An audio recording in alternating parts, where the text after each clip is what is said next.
Today, we become legends.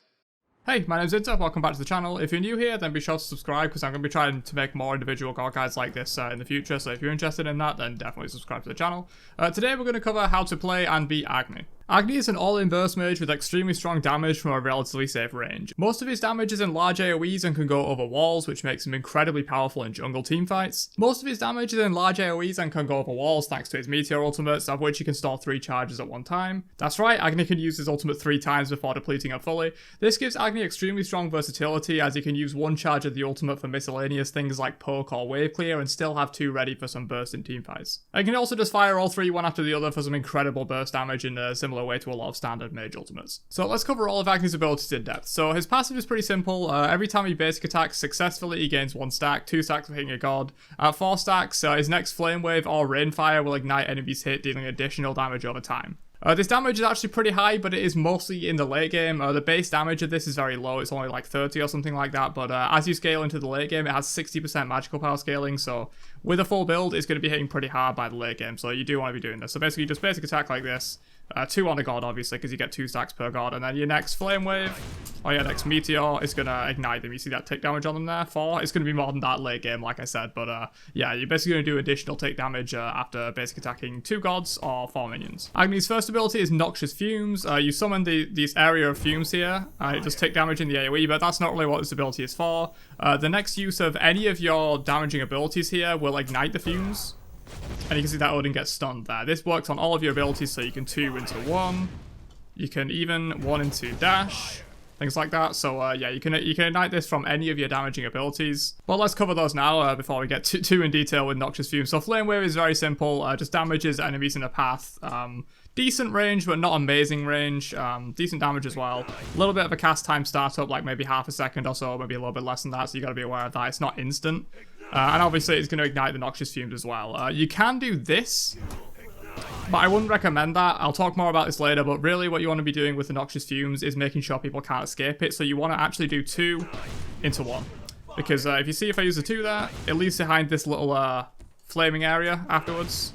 That will ignite Noxious Fumes when you put it down, if you're fast enough. Also, I was slow there, but you see, that'll ignite it afterwards. You don't want to be doing the 1 first because they have time to run out of it. You want to be doing just like 2 like this into 1 at the end. They added that a while back where it leaves this little bit of flame behind and things like that. You can use it for that. Agni's 3 is his only movement, also doubles his quite a bit of damage, so you just dash in a line, you leave behind this line of flames, that's going to do tick damage to everyone that stands in it, so if we use it on this Odin bot here, you're going to see that he's taking damage every time he stands in that. Pretty significant damage actually. Agni dash hits very hard. The problem is you're never really going to get a god to stand in this for more than like 1 or 2 ticks unless they're stunned or whatever. And speaking of, you can also dash into stun. Pretty simple. You can use this aggressively, you know, you can like dash into someone, stun them, and then like drop your damage and things like that. Or you can use it defensively, like say this Odin's chasing me, I can run away like that, stun him, continue running. You can use it like that as well. And finally, the main thing you've probably been waiting for, Agni's most unique and defining feature, other than I guess the stun. His stun is also very defining, but his triple meteor ultimate. So as you can see, above my passive meteor, you can see 3 little rocks. They're also above my head as well on that little halo. It's kind of hard to see, but you can see I have 3 rocks there. That basically means I have 3 ultimate charges ready, so I can do this. And this is a very versatile ability. As I just showed, you can just like triple bomb like that and just go for like big heavy burst damage on someone. That's a very applicable use for it, especially in team fights. But you can also use it as a more utility thing, like if you need a little bit of extra damage to clear a wave or just like for poking, things like that, you could just do that. And obviously, like I just showed there, this is your main way, I would say, of activating Noxious Fumes. 2 into 1 is okay sometimes, but I wouldn't really recommend doing it that much. Dash into 1 is mainly applicable on running away or maybe like a very aggressive play or something like that, but ult into 1 is your main thing here, and it's because you can just easily confirm it like that. You just ult and you press 1. You'll get the stun every time. Extremely reliable, long range stun, goes over walls as well if we just hide behind here or something. You see I still stun that Odin. Both these go like over walls, so you can easily just like bomb over walls and stun and things like that. It makes him very powerful in jungle teamfights. And the key to really playing Agni super well is playing around these ultimates and not using it as just, oh, I'm going to bomb someone 3 times in a team fight. That is a very good use for it, but utilize it in other ways, just like to poke people for long range CC like this and maybe set up a teammate or something like that. Extra wave clear and things as well. This ultimate has a much shorter cooldown than most to get 1 charge. I believe it's 20 seconds. I have enhanced cooldown reduction turned on here, so it's saying 3.6 seconds, but I believe it's 20 seconds by default, or maybe it's 18 or something like that, per bomb. So essentially every 18 seconds, I think it is 18 actually, every 18 seconds you're going to get a bomb. And that's with no cooldown reduction. So when you're at 40% cooldown reduction, that's going to be something like 12 seconds. That might not be exactly right, but it's around that. Like, you're going to get a bomb every 12 seconds. So at that point, it's basically like it's a basic ability with 3 charges. Alright, so let's talk a little bit about builds for Agni. So in terms of starter item options, you're mostly looking at Conduit Gem or Sands of Time. Personally, I prefer Conduit Gem. I like the burst damage you get from Archmage's Gem, and they did buff this a little bit recently as well. It just adds even more burst damage to your big combos, but if you want to, you can also go Sands of Time into Pendulum of Ages. I think that item's okay too. I just prefer Conduit Gem. In terms of your boots options, I prefer Shoes of Focus, but sometimes, especially if you're going like a Sands of Time build, you may want to go Lifesteal boots just because you're going to be tying up your CDR options if you go for the CDR boots. Like if you're going for Pendulum of Ages, that's 20%, plus Shoes of Focus is 10%. At some point in your build, you're going to want to build other CDR items, and it kind of locks up your build like that. But with the Archmage's Gem build that I prefer, I like to go Shoes of Focus, but you can definitely make Shoes of Magi work as well. So in terms of early items, Rod of Tahuti Rush is very popular right now. You buy the start of Rod of Tahuti, Lost Artifact in your starting build, and you rush Rod. That's very popular right now. Pen Rush is still as good as it has been for like the last couple of seasons or whatever. You can rush Divine against healers. You can rush Deso, is my preferred pen item, but Magus is also not bad on Agni as well, because often you'll like be bombing, stunning, bombing more, and then the Magus passive is going to apply on that first bomb, and then like all of your future bombs and 2s and stuff that you're throwing out are going to deal 7.5% more damage, and also you proc that for your team as well. I think Magus is pretty solid, but I think Deso is just a little better for him. I prefer it personally. Especially because the ultimate cooldown reduction is really good on this. 6 seconds off of your ultimate when your ultimate is 12 seconds is a much bigger deal than when your ultimate is 90 seconds, you know. For the most part, 6 seconds off of your 90-second ult usually isn't going to like give you an additional ult or anything, whereas with Agni, if you're proccing Spirit Desolation in a team fight, that's half of your ultimate cooldown gone, so you're going to get an extra meteor like a lot quicker. And obviously Agni plays heavily around having meteors, so it's very nice to have those up. That's why I prefer Deso, but if Deso takes some severe nerfs, which it has taken a nerf recently, it used to be 8 seconds, but if it takes even more nerfs, I think maybe Magus could become decent. But overall, I do prefer Deso, and obviously you want Divine if you're playing into healers. So after your early game builds, you know, maybe you go for your Rod of Tahuti into your pen, or you just go into pen, maybe you got double flat pen or something like that. Other items that are good, I really like Soul Gem. Soul Gem's super good. Obviously it has cooldown reduction, so if you are going for like a Sands of Time build, you got to be a little wary with that.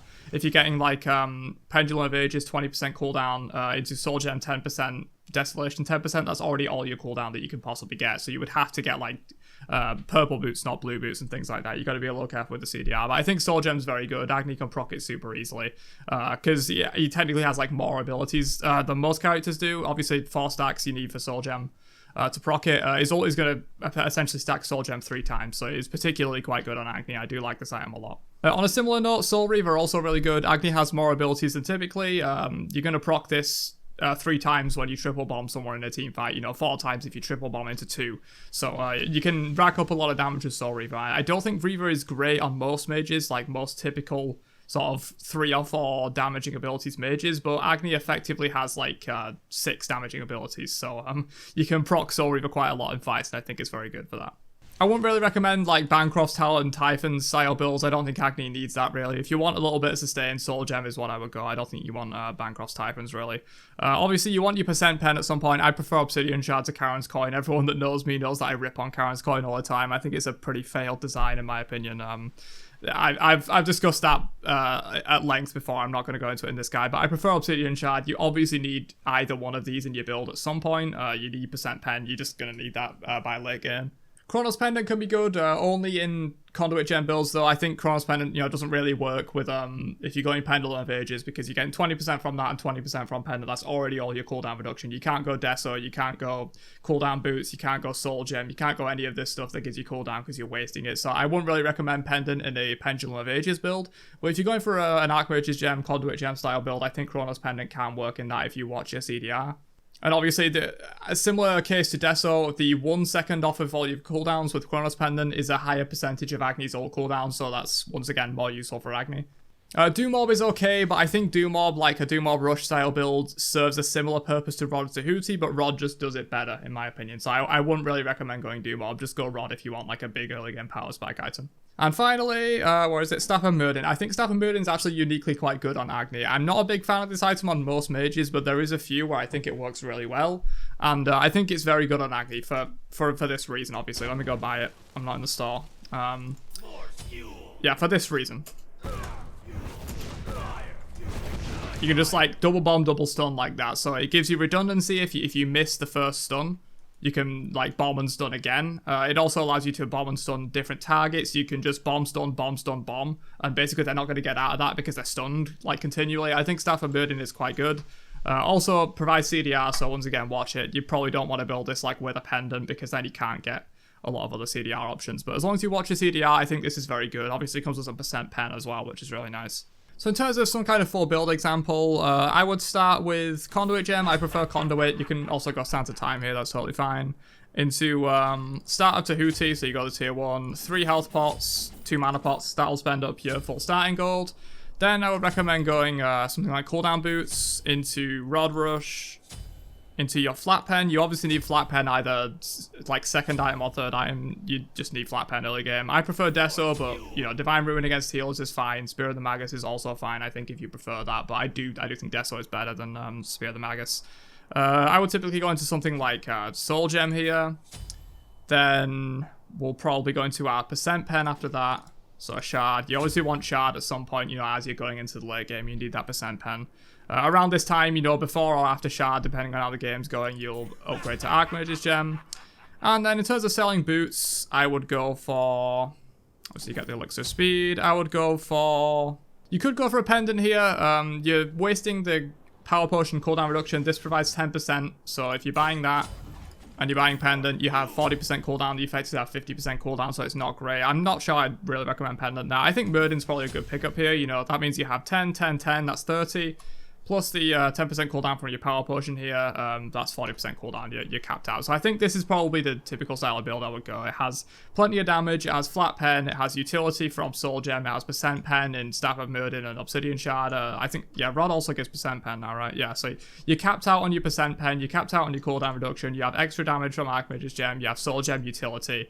This build is really solid, and I think this will definitely get you somewhere. But obviously you can adjust the build to your liking and to the different situations and things like that. Alright, so just a few general tips in terms of like playing Agni effectively in your games. Obviously, as I mentioned earlier, bomb and stun both go over walls, so you can easily just like do this and just like sit in the jungle, just like spamming this over the wall. Makes Agni super good in jungle team fights and around objectives and things like that. You know, Gold Fury's Fire Giants, you can bomb over the wall and things like that. Makes him very solid. As I mentioned earlier, don't try and do like 1 into Ignite or like, you know, 1 into Ignite. Or 1 into Ignite. This is a bad way of doing it because they can easily just run out of the fire once they see it. Like, so if you take this Odin bot here, you know, we'll wait for him to start running back around. If like you drop this and then you go for the bomb, you see he's run out of that. An intelligent player, like if a bot running in circles can do that, an intelligent player is going to be able to run out of your 1. So you want to bomb first and then just confirm it with the 1. That also gives you a little more time to see if like the bomb's going to miss or anything. You know, if you go like that, I know that bomb's going to miss. I'm not going to bother putting the 1 on it. That would just be a waste. Whereas if you do the 1 first, you don't really have that option. And you can do this from any ability. You know, you can do 2 into 1 because it leaves behind the thing. You can do 3 into 1. There's no need to 1 first, always 1 after. Don't be scared to use your ults for miscellaneous tasks, like just poking people like that, you know, ulting for wave clear, if you just need a bit of extra wave clear, like early game and things like that. Later on, your 2's going to one-shot the wave anyway, you're not going to need to bother using ult for wave clear, but sort of early to mid-game, you might want to, like, you know, 2 into an ult for wave clear. Speaking of wave clear, aggro dashing the wave early on is very solid. That insta-killed the wave because I have full build. But early on in the game, when your 3 is like rank 1, it does very high damage because the minions obviously stand in it for the full duration, so it's quite good for wave clear. But do be careful with that. You know, if you're going to aggro dash the wave, like the enemy jungler might blink you level 2 or something like that, and you might die for it. So be careful, but it can be a very useful tool for aggressive wave clear. And finally, let's talk a bit about how to play against Agni, play around him, counter him, however you want to word it. Obviously, like like I said earlier, all of his damage goes over walls. Not all of it, but a vast majority of his damage goes over walls by doing stuff like that. You're not safe behind walls. Don't expect you are. Try and get some wards around the jungle, because if he's just like hiding in the jungle like this, you can't see where he's at, and he bombs you over the wall. You're gonna eat so much damage. So make sure you know where Agni is at all times. Get some wards around objectives and things like that. That's gonna help you out a lot. If he bombs you, just be ready to beads, because he's probably just going to bomb into stone into more bombs, and you're going to eat shit. So make sure you're ready on your beads so that you can beads and jump away beads and try and run out of the AoE of like the follow-up bombs and things like that. Be ready for that. You can probably do a similar thing with the Aegis as well. Punish his aggro dashes. I mentioned this earlier. You know, if he's aggro dashing the wave like that, you know, be ready to call that out for your jungler or whatever, or try and punish it yourself as the mid laner. He's very unsafe if he uses his dash. You know, all he's got really is like a stun for self heal after that. So if he is aggro dashing a lot, you can punish Agnis that do that a lot. The 2 has like not great range. It's okay range, but like if we spawn some minions here, you can see that I basically have to like go right up to the front of the wave to hit his archers. Now I can be like here. Anything further back, I'm starting to miss his archers. So Agni is gonna have to run up to the front of your wave to do this. For his primary wave clear. You can be aware of that, and you know you can punish him for that. You can throw your own wave clear at him when he goes right up to the front of the wave. Some gods don't need to be like right at the front of the wave to get their full wave clear, and if you are one of those gods, you can poke him for that. And finally, just expect him to outclear you early on, you know, especially at like wave 1, wave 2. He's going to be just aggro dashing into 2, and that's going to clear the wave so fast. Unless you're something like ESET, whatever, with a really good like mid-wave clear. Just watch out for him out clearing you early, because often Agni could just like dash to the wave and then he's ready in position to like stun you and follow up with bombs and things like that. Just be a little careful with that. He's probably going to out clear you early again. But yeah, that's pretty much all I have to say about Agni. You know, some builds, some like ability overviews, some tips and tricks, some how to counter him and things like that. Let me know what you thought about this kind of guide format. I know it's very different to how I normally do it, a little bit less editing, but as you'll probably see when I've released this video, I'm trying to release a 60-second guide for those that just want like a quick overview of the god, and a full in-depth guide on the same day. Same time, so like people that view the 60-second guide, if they want more information, they can come to this one, or if you come into this one, you just want like a refresher or whatever, you can go watch the 60-second guide. And a fully edited guide is going to take a lot of effort for me to produce, in addition to a fully edited 60-second guide, so I just went for a little bit more of like a sort of discussion, just like running around trying the god out and things like that, giving my thoughts on them. So let me know how you thought about this one as opposed to my guide formats from previously. Let me know if you enjoy these, if you enjoy having sort of like a condensed format 60-second guide as well as one of these more longer ones to watch if you feel like that. And also let me know which god you want me to cover next as well, and I'll catch you guys in another one later on. Have a great day, and peace out, you nerds.